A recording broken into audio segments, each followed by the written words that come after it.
into makeup and murder. While I do my makeup, I'm going to tell you a crazy and true story of a murder that probably happened in a city near you. So just a disclaimer, to anyone who's been affected by any murder I discuss or not, my heart really goes out to you and your family. I have nothing but respect for your story, and I did my best to provide 100% true facts and, well, at least what the media wants curious people like me to see. So that's that on that. But all love and sensitivity to this serious topic. And if you're like me, you love listening to murder mysteries, so let's jump right into it. So Jim Atkinson was born on June 25th, 1950. So if any of you guys are familiar with zodiac signs, you know what sign he belongs to. Really says a mouthful, honestly. But Jim was a former private in the U.S. Army from 1974 to 1977. Private isn't anything just, amazing. Not to talk any military smack, but the girls need a sergeant. But anyways, in his picture, he is white, obviously, older, gray-haired man, and he looks oddly similar to the guy from The Lovely Bones. No? Am I tripping? Okay. Maybe. So on Sunday morning, July 27, 2008, over 200 people were at the Unitarian Universalist Church in Knoxville, Tennessee. And there was a performance by the youth ministry that day. So over 25 children were performing at this exact moment. So Jim Atkinson enters the church. He pulls a Remington Model 48 12-gauge shotgun out of a guitar case and opens fire. I just used a wrong brush for something. Kill me.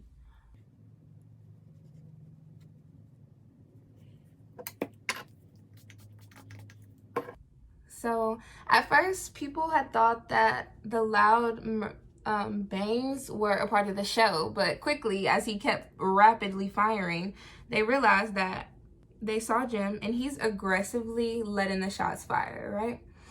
So he didn't stop shooting until 5 men from the church held him down. 5 guys had to hold him down. Knoxville PD arrived in about 3 minutes. 2 people were killed. 7 were wounded, and another source said 8, so don't want to leave anybody out.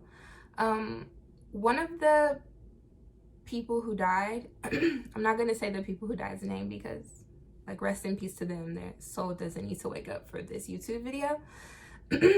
So one man who got killed was intentionally shielding other people from getting shot. So he was in his hero flow, and I love that for him.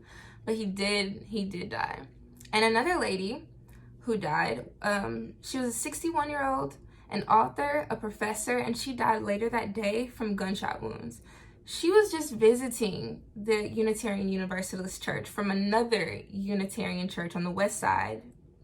So she didn't even go there and ended up losing her life that day. So, motivation. Why did he do all this? What side of the wing was he on? Yeah, I bet you could guess it. I mean, it's not rocket science. It's really not rocket science.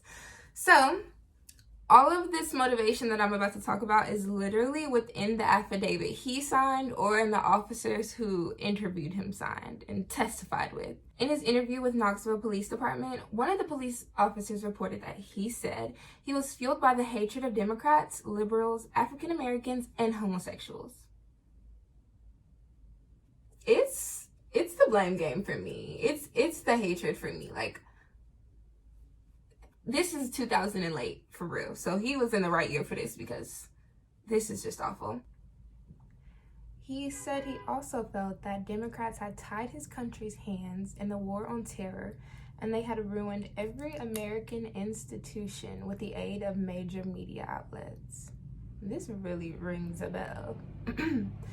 Atkinson made statements that he could not get to all the leaders of the liberal movement, which were apparently people like the ones at this church, which he would know because his ex-wife went there. And it said one of his ex-wives, so our men may have been a Rolling Stone. Atkinson also stated that he had held these beliefs for the last 10 years. On his first day of court, he basically requested that the case go to the Tennessee grand jury. The reason that he wanted to do this was because when you go to the grand jury, you have a little bit more resources, and he was trying to get the insanity plea. You remember, like I said, he had wrote that suicide note, so he was pretty much ready to die about the Confederacy, but he didn't die. So he was charged with attempted murder and murder, 2 counts of murder on a $1 million bond. February 4th, 2009, he pled guilty to all charges, and he accepted a life sentence without parole. On February 9th, he pled guilty in court, saying to the judge, "Yes, ma'am, I'm guilty as charged." They talked about in the articles how the members of the church had came up and talked about the injuries that they had suffered and the good lives of the people who he had killed. And he responded to all of that and said, "I'm guilty." Like, he just cut them off and really pretty much had no remorse. But it's, like I said, on brand. On brand for the group that we're speaking about, but shall not be named because I'm a professional and I'm a woman and I don't want to be killed. And that's kind of like the obviously sad truth. Sad, but like laughing, but very serious, you know? So he is currently in the Northwest Correctional Complex Prison of the Tennessee Department of Corrections, life in prison. And that was as of July 27th, 2008.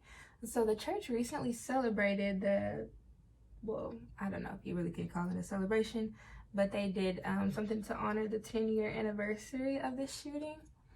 And yeah, so shout out to the Unitarian Universalist Church in Knoxville, Tennessee. I hate that this happened, but I love that now we know a little bit more about what happened that day.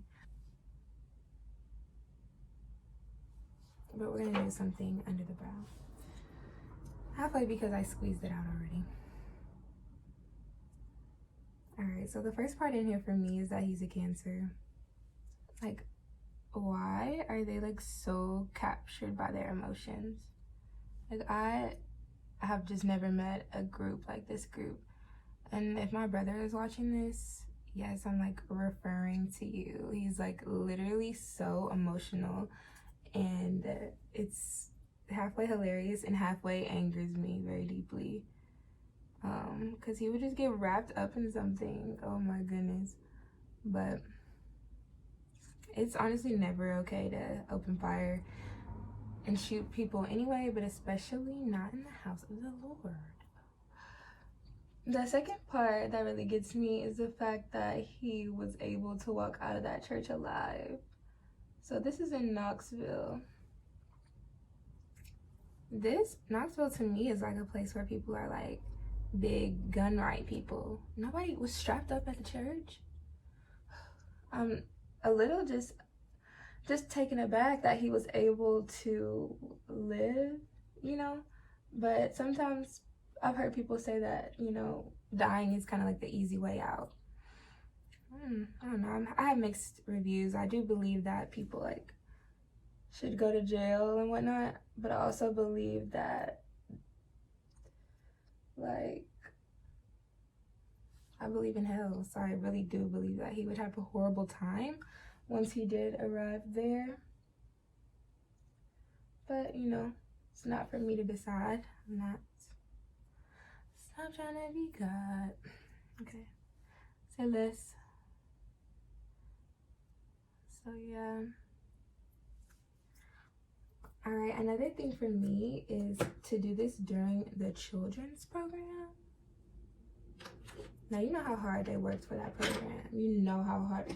As a person who used to dance in the music ministry, it's literally like pulling teeth working with kids sometimes. And you know how hard it is to get a kid in on coordination, like get them all in unison, get them all on the same page to perform with no stage fright. Like, wow, it's really not a task for the weak. So it's just a wasted energy for me.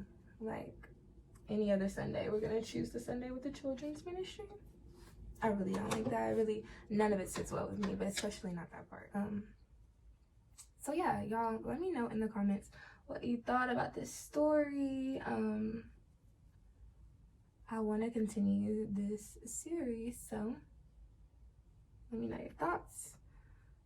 How you felt about Jim. Do you think he was valid or not? If you think he's valid, you need to stop this video and don't return to my channel. This content is not for you. This is to shake your head at very disapprovingly and be intrigued in for 8 to 9 minutes.